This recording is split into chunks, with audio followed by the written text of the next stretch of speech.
Chaylo, Yes, Walcom. what are we here for today? We're showing off my shotgun. That's a shotgun. It's a shotgun. You remember that Titan combat shotgun I built? Maybe, possibly, Or my bazooka. or his bazooka. But the point is that this guy, I wanted to consider myself kind of like, oh, look at me, I'm royalty in the court of the air blasters. That didn't happen. Because then you meet this guy, and you realize you know nothing. And you realize that everything you've done is meaningless, and that he can throw together stuff like this. Show it to the camera. I don't even. Do you remember my reaction when you sent us a picture, as a picture to me? Yes! Yes. It was hilarious. And I wanted to see it in person. And Well, you'll get to. Yeah. Explain where this came from. So this uses the same air blaster that's in my bazooka. Which is just, I don't remember the brand, but I found it online. It's cheap. It's like $10 and then double that for shipping, because why not? And I've built I it. bought 4 of them. I bought 3. I plan to get 1 more because I need to build a mortar. This one I built into a barricade because I wanted to be able to have a removable stock because I like all things modular. And I like that Nerf has stocks, and I also wanted tack rail and all of that jazz. Unlike the bazooka and ire, this one, the attachments don't thread on, they're just friction fit. 3/4 inch PVC, 3/4 inch PVC. To 2 inch or 1.5 inch? 1.5. Okay. Or no, 2. Yeah. 2 inches to 3/4, and it just glues right onto a Maverick cylinder. And there you have it. Simple absolver, just attaches right on there. Works beautifully, has, I don't remember the exact range, but it'll shoot 6 darts the same range a stock Nerf gun will shoot 1. So, eminently functional. Doesn't have a whole lot of spread, but whatever you shoot it at, you're really going to have to try if you want to miss. This is true.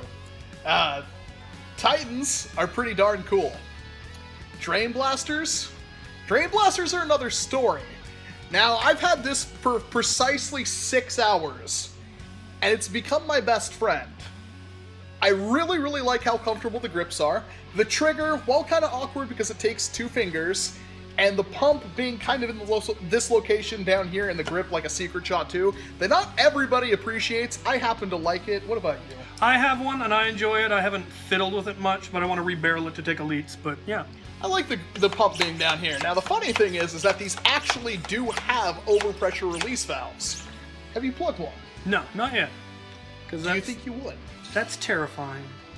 But it does this. Smokes. And then you have that in this. And, I wouldn't put it past you if I may take this from you for a moment. Feel free. If you thought this looked like, I don't know, an MP7 or MP9 from like Call of Duty or something. By the way, what's the best kind of matte black? I'm just using Rust-Oleum paint and primer, bonds to plastic, works beautifully. So for all those airsoft kiddies out there that, want to say, Nerf is, it's plastic, doesn't look all militaristic or anything like that. Well, we got you covered. And for those of them that say it doesn't hurt, I would not shoot one of these singled at somebody. It would genuinely be terrifying at close range. Long range, I don't actually know the max range on this with a single, but it's about 70 yards. So 3 times the range of your usual Nerf gun. yeah, these will effortlessly break skin. If I can use a tank about 1/4 the size and break skin with, let's say, that was a standard elite dart. Now we have bowberries and stuff like that, or God forbid the nipple-tipped darts. Out of one of these things singled, you're sick in the head if you bring that to a Nerf war. Yeah, ire will put a dart through a cardboard box singled, and this thing's way more powerful than that, which is why I built it to shoot 6. 6 is safe. Yeah. But I wondered if it was enough. So we have different attachments as well. Because I like all things modular. So maybe 6 wasn't enough. How about 10? So we went with 10. It severely cuts down the range, but it's 10 darts with a single trigger pull, and it will shoot about 30 feet. Which is pretty good if you can get in close and fire from cover. They're dead. It's also great if you put it at an angle and are shooting at a mob for, say, zombies, raining lots of darts down, very confusing, that sort of thing. That's the kind of just madness that I came up with. I don't remember what this is out of. It's one of the dart guns. Fury Fire. The Fury Fire is what this was about. That blaster that has basically no use whatsoever. I found a use. I was going to use the Barricade cylinder, but because the Barricade cylinder is not designed for springers, pressure, or for holding pressure, it's just meant to hold the dart and then get pushed out into a flywheel. It had all sorts of holes that I'd have to plug, and it didn't have a tight seal. It would not have worked, so I abandoned that idea and went with this.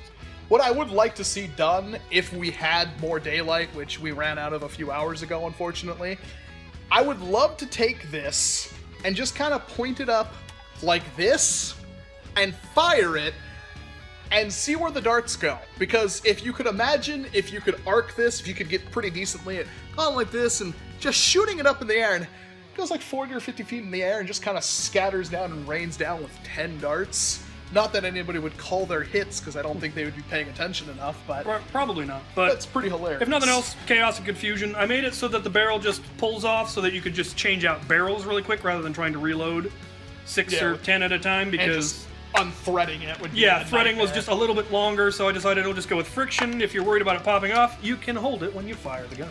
And there are 2 small screws holding the couplers together. Yeah, because this one, it required a coupler and another adapter to get it to the right size because of the back end and glue and all that jazz. And covering our final bases here, the adhesive used is actually Gorilla Glue. Yes.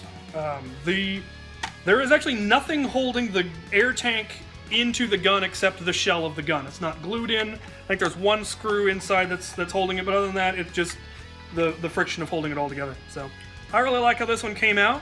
But after I finished it, I discovered I had a gun in my collection, or a blaster in my collection, that had an 8-round cylinder that I wanted. So I took the gun apart to get the 8-round cylinder, and it worked, and it was much better. 8-round cylinder has, 2 more rounds than a 6-round, and double the range of this one. That Goldilocks range. That right in the middle, yep, it had enough range to be, this is an effective shotgun range. I like more firepower. It had a tighter spread. The 10-round actually spreads out a lot more. Oh, okay.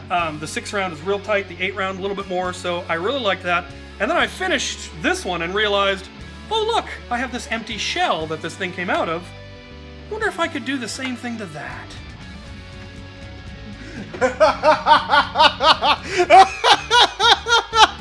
But you'll have to wait to see this in another video. I'm Walcom S7. Thank you very much for watching. This is Chaylo. Hello. We hope to see you in the next video.